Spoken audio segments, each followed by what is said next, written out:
क्या सच में है सरस्वती नदी का अस्तित्व? क्या गंगा यमुना का होगा सरस्वती से मिलन? क्यों गायब हो गई सरस्वती नदी?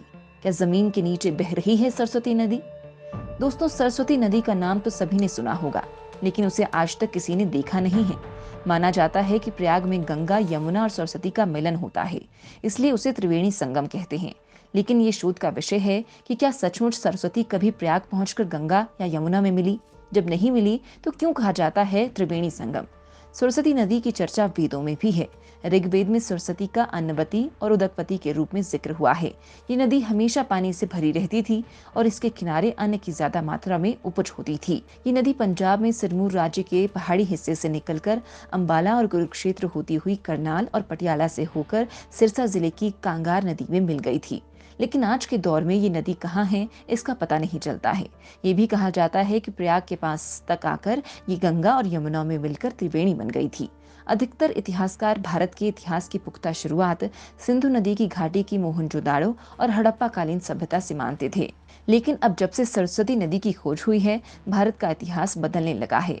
अब माना जाता है कि ये सिंधु घाटी की सभ्यता से भी कई हजार साल पुरानी है। ऋग्वेद में कहा गया है कि ये एक ऐसी नदी है जिसने एक सभ्यता को जन्म दिया। इसे भाषा, ज्ञान, कलाओं और विज्ञान की देवी भी माना जाता है। लेकिन इस नदी के अस्तित्व को लेकर बहुत वाद विवाद भी हुआ। एक फ्रेंच हिस्टोरियन माइकल डेनिनो ने नदी की उत्पत्ति और इसके लुप्त होने की संभावित कारणों की खोज की है। वो कहते हैं कि ऋग्वेद के मंडल 7वें के अनुसार एक समय पर सरस्वती बहुत बड़ी नदी थी, जो कि पहाड़ों से बहकर नीचे आती थी। अपने शोध द लास्ट रिवर में डेनिनो कहते हैं कि उन्हें बरसाती नदी का पता चला। कई जगहों पर ये एक बहुत छोटी सी धारा है, लेकिन जब मानसून का मौसम आता है तो इसके किनारे 3 से 10 किलोमीटर तक चौड़े हो जाते हैं। इसके बारे में माना जाता है कि ये कभी एक बहुत बड़ी नदी रही होगी। ये भारत तिब्बत की पहाड़ी सीमा से निकली है।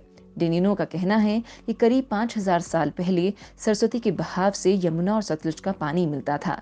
ये हिमालय ग्लेशियर से बहने वाली नदियां हैं। इसके जिस अनुमानित रास्ते का पता लगाया गया है, उसके अनुसार सरस्वती का रास्ता पश्चिम गढ़वाल के बंदर पंचगिरी पिंड से निकला होगा। यमुना भी इसके साथ साथ बहा करती थी।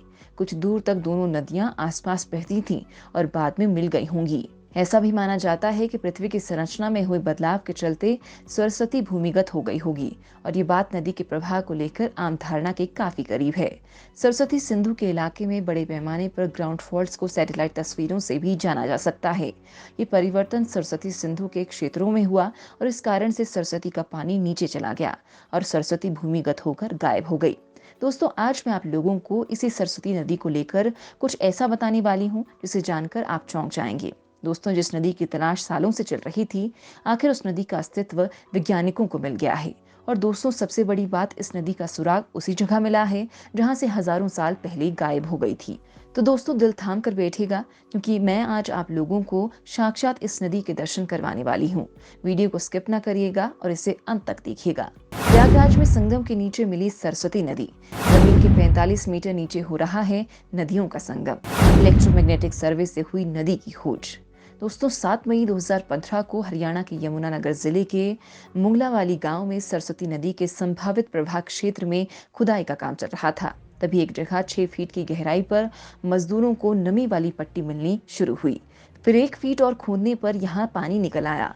तब ऐसा लगा कि जैसे सदियों से खोई हुई सरस्वती नदी मिल गई है। लेकिन साल बीतने के साथ ही इन उम्मीदों पर पानी फिरता गया। लेकिन दोस्तों, सरस्वती नदी का फिर से पता चला है, वो भी वहीं जहां से वो लुप्त हुई थी।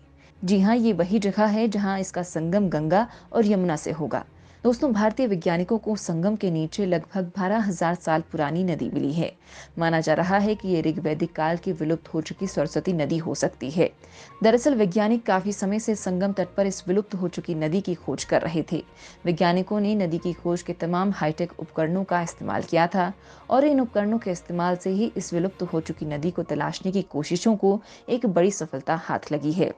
दरअसल वैज्ञानिकों ने नदी की तलाश के इलेक्ट्रोमैग्नेटिक सर्वे किया था, और इसी सर्वे से इस बात के पुख्ता प्रमाण मिले हैं कि संगम के नीचे 45 किलोमीटर लंबी ये प्राचीन नदी मौजूद है। मौजूदा समय में संगम तट पर गंगा और यमुना नदियों का मिलन होता है। ऐसे में इन दोनों की तलहटी में मौजूद सरस्वती नदी में पानी का विशाल भंडार होने का अनुमान है। CSIR NGRI के वैज्ञानिकों के इस संयुक्त अध्ययन को advanced earth and space science journal में भी प्रकाशित किया गया है। दरअसल संगम में वैज्ञानिकों को जिस नई नदी के बारे में पता चला है वो सरस्वती नदी हो सकती है, क्योंकि पुराणों में इस नदी का जिक्र किया गया है। खोज के दौरान वैज्ञानिकों को पता चला कि विंध्य फॉर्मेशन के अंतर्गत आने वाली एक पुरानी नदी गंगा और यमुना की तलहटी में मौजूद है। इस खोज में ये भी पता चला कि जमीन के नीचे बहने वाली इस नदी का एक्वीफर सिस्टम और पुरातन नहरें आपस में जुड़ी हुई हैं और एक दूसरे की पानी की जरूरतों को पूरा कर रही हैं। इसकी लंबाई 45 किलोमीटर है, चौड़ाई 4 किलोमीटर और गहराई 15 मीटर। और जब ये पानी से पूरी तरह भरी रहती है तो ये जमीन के ऊपर 1300 से 2000 वर्ग किलोमीटर के इलाके को भूजल देती है। इतना ही नहीं, ये नदी गंगा और यमुना में जल के स्तर को संतुलित करने का भी काम करती है।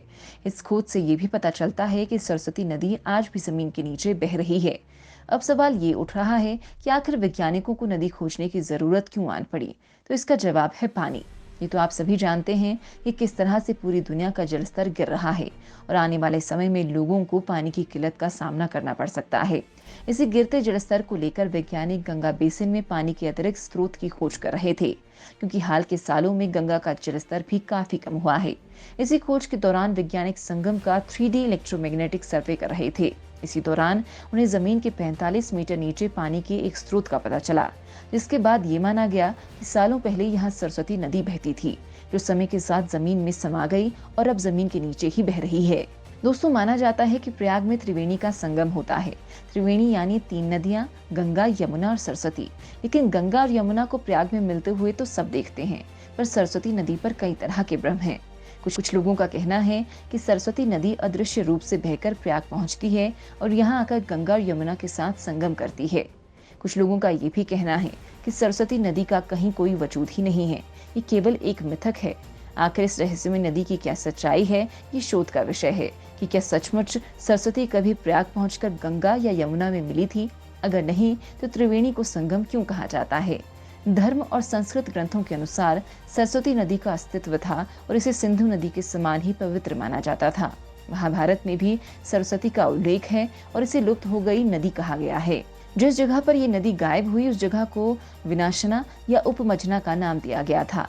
महाभारत में सरस्वती नदी के कई नाम थे, जिसमें पर्क्षवती और वेद स्मृति भी थे। वेदों में इस बात का भी जिक्र है कि बलराम ने द्वारका से मथुरा तक की यात्रा सरस्वती नदी से की थी और युद्ध के बाद यादवों के पार्थिव अवशेषों को इसमें ही बहाया गया था। यानी तब इस नदी में इतना प्रवाह था कि इससे यात्राएं भी की जा सकती थी। ऋग्वेद में सरस्वती नदी को यमुना के पूर्व और सतलुज के पश्चिम में बहती हुई बताया गया है। सरस्वती नदी की खोज में देश और दुनिया के वैज्ञानिक लगे हुए हैं। भारत में इसकी खोज 2014 के बाद से तेज कर दी गई। हरियाणा, राजस्थान और गुजरात के बाद अब यूपी के इलाहाबाद में भी वैज्ञानिक सरस्वती नदी का अस्तित्व खोजने में लगे हुए हैं। वैसे तो सरस्वती की खोज सालों से हो रही है। नदी की खोज के लिए 2003 से लेकर 2008 तक रोमानिया, पाकिस्तान, भारत, ब्रिटेन और अमेरिका के वैज्ञानिकों ने इस पर अध्ययन किया था।